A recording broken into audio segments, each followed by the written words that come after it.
बाबा Saheb Bhimrao Ambedkar, doctor Bhimrao Ambedkar ji, तो कुछ लोग उन्हें संविधान निर्माता के नाम से भी जानते हैं।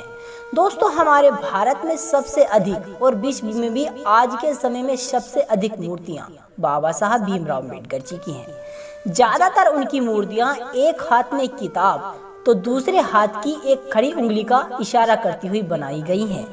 दोस्तों, आज की इस वीडियो में मैं आप सभी लोगों को बाबा साहब भीमराव अंबेडकर की खड़ी उंगली का रहस्य बताने वाला हूं।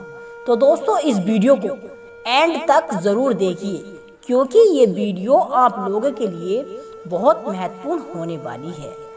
जय भीम, नमो बुद्धाय साथियों। तो चलिए दोस्तों, इस कार्य को एक कहानी के तौर पर जानते हैं। एक बार एक लड़का अपने पिताजी के साथ बाबा साहेब भीमराव अंबेडकर की भव्य जयंती ऑफ रैली में गया था।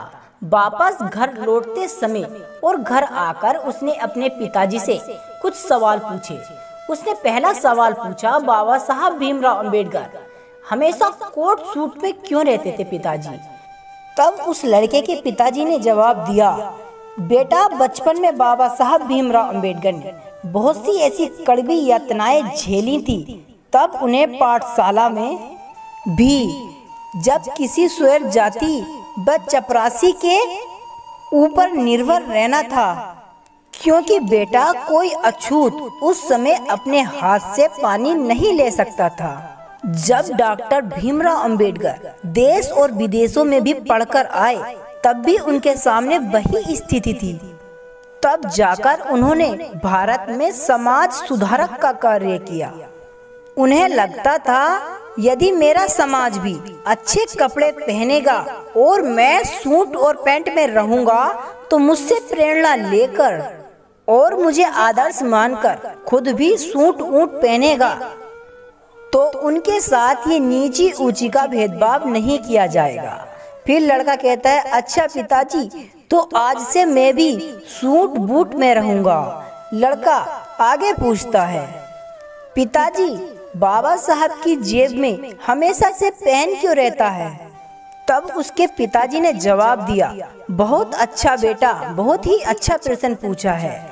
जेब में कलम होने का मतलब है शिक्षित होना ही सबसे जरूरी काम है। अरे बेटा, वह सिर्फ कलम ही नहीं, लोगों को पीड़ित शोषित आजादी दिलाने के लिए एक बाबा साहब भीमराव अंबेडकर की तलवार है। उसी कलम से बाबा साहब भीमराव अंबेडकर ने आगे चलकर बाबा साहब ने देश का संविधान लिखा। तब लड़का कहता है, ठीक है पिताजी, आज से मैं खूब पढ़ाई करूंगा और अपनी जेब में पेन रखूंगा। तब लड़का अपने पिताजी से कहता है, पिताजी, मैं आपसे अब आखिरी प्रश्न पूछता हूँ।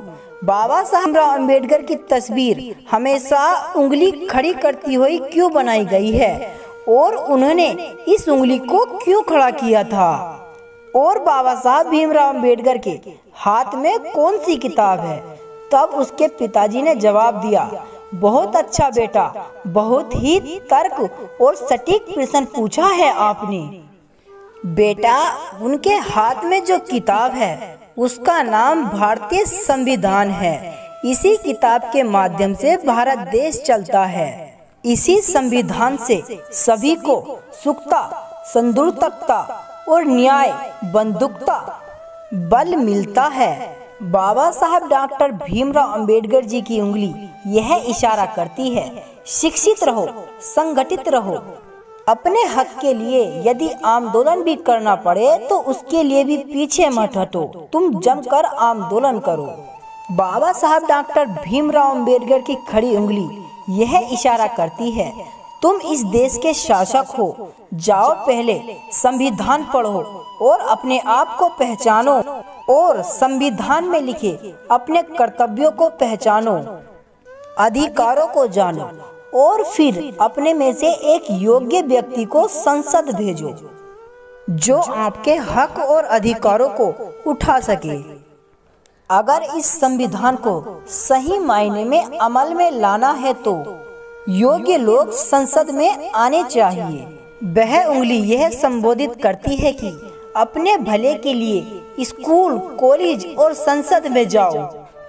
तब लड़का अपने पिताजी से कहता है, धन्यवाद पिताजी, मैं भी आज से खूब पढ़ाई करूंगा और बाबा साहब भीमराव अंबेडकर जी के विचारों पर चलूंगा और इस देश का शासन करता चमार बनकर बहुत आगे जाऊंगा।